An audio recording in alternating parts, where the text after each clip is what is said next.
Can you make it across this 100-meter spike obstacle without impaling yourself? Is what my friend Chris asked me. I confidently responded with, no problem, looks pretty chill, which I was going to regret once we got there. And to be fair, judging by the photos, it looked dangerous, but I had completed a similar challenge before. I was definitely ignoring some warning signs, but I always wanted to be on Takeshi's castle, and completing this real-life game show obstacle would hopefully fulfill my childhood dream. We made it! Hello! How do I take you off? There we go. Welcome. Gochi is here! Yellow jacket. Again. We are in the Alps. Are we in the Alps? Yeah, right? There's a mountain there. We are in the Alps. We have Italy on this side, and then we have Austria on this side. You can clearly smell the difference. It smells like pizza over here, and it smells like dry humor over here.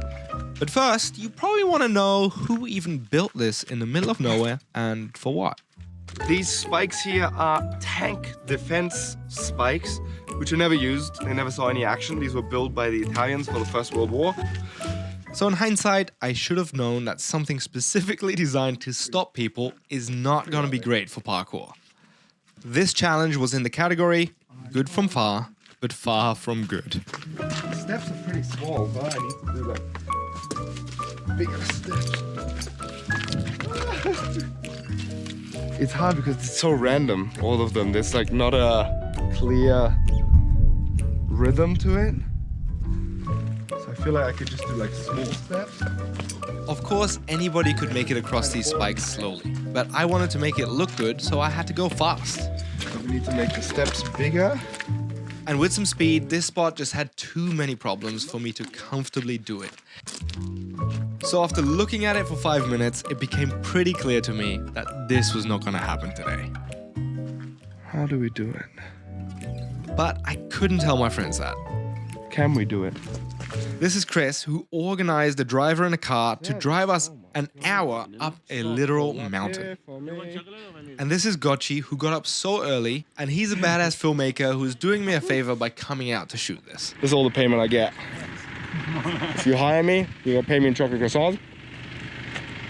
I'll get fatter as the shoot progresses. Everybody handle the shoot? I'm useless. I'm happier, but happier. Have my chocolate croissant in the front. So I had to at least give it an honest try, even though at this point I didn't really feel like it. So this is what I was struggling with. Excuse one. It doesn't help that it's pretty wet. Oh. But the concrete is actually kind of grippy. No fucking way. This is epic. Good morning. Can I give it a go? Are you fine?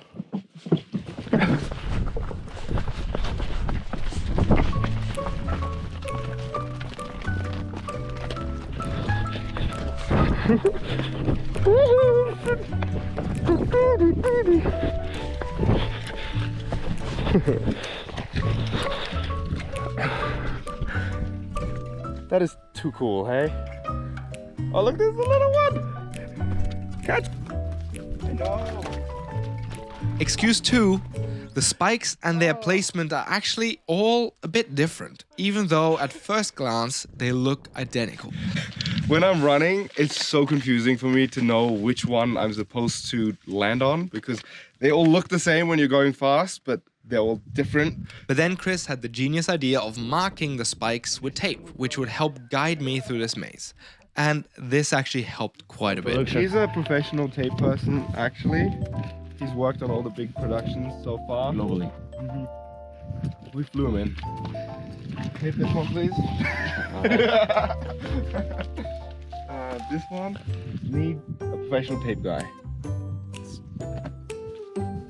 Necessary. Jason's like, I'm not doing this anymore. No.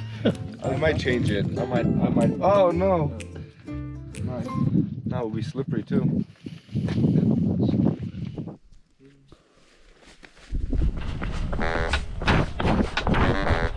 Oh! I slipped! Even with the tape in place, I would always make some sort of small mistake and end up on a spike that I didn't plan to use.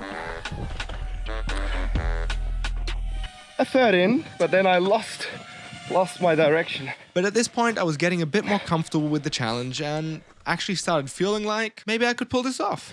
So we're gonna give it a go, and I mean, I haven't made it all the way to the end yet. That would be the goal, but we might as well be recording if I make it the first time. So we're all geared up. Gochi, how's it going? Good. Now Oh, drone shot and see how it goes. No? So I told Gochi to start rolling because it was getting serious. How are my effects? Here we go again. Get that lens nice and clean. Drone boy is with me.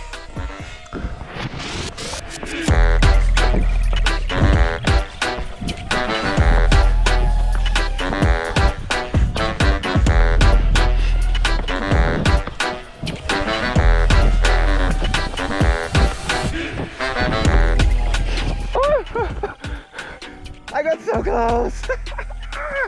Damn it. You can see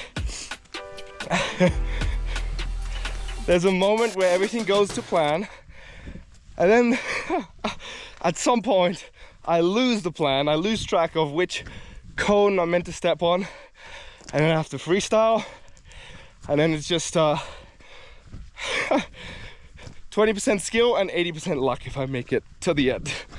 It's a little bit in my head every step. I'm like, hope I'm not gonna slip, I hope I'm not gonna slip, because obviously if I slip it'll be quite uncomfortable. All right, come on.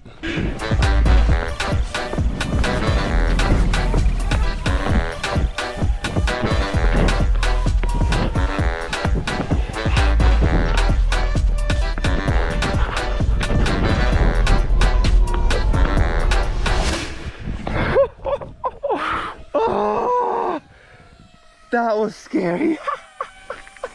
Oh, I had this moment on like the second last one where I jumped right over the spike. And I was like, no, I can't give up now. Made it to the end, let's go. Finally, I had made it to the end and I was pretty stoked on taking this off the list. However, there was a little voice in my head that told me I could do better. So we went for one more try. So this is my survival technique to not be impaled by these guys. Basically, I'm stepping on the side, but I'm trying to keep my body weight centered between the spikes at all times, in hopes that if I were to slip, I would always fall into the middle between the spikes and not on top of the spikes.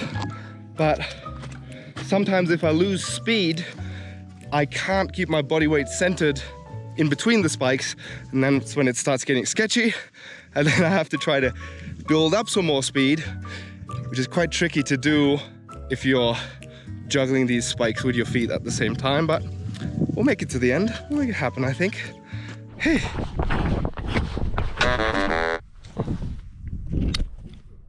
Whoa.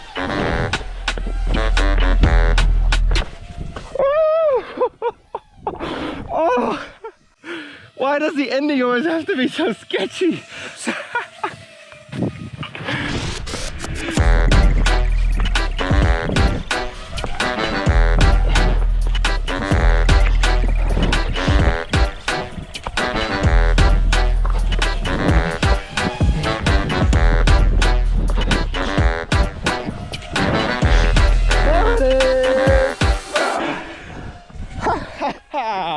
There it is, come on. So guys, of course, fulfilling a childhood dream is all about what you learn along the way. And today I learned that no matter how strong you are, having good friends who support you is going to make you the strongest you could ever be. Like that tiny horse that was friends with all the big horses. But the most important lesson I learned today is always bring tape, even if you don't know what you're going to need it for. See you next time.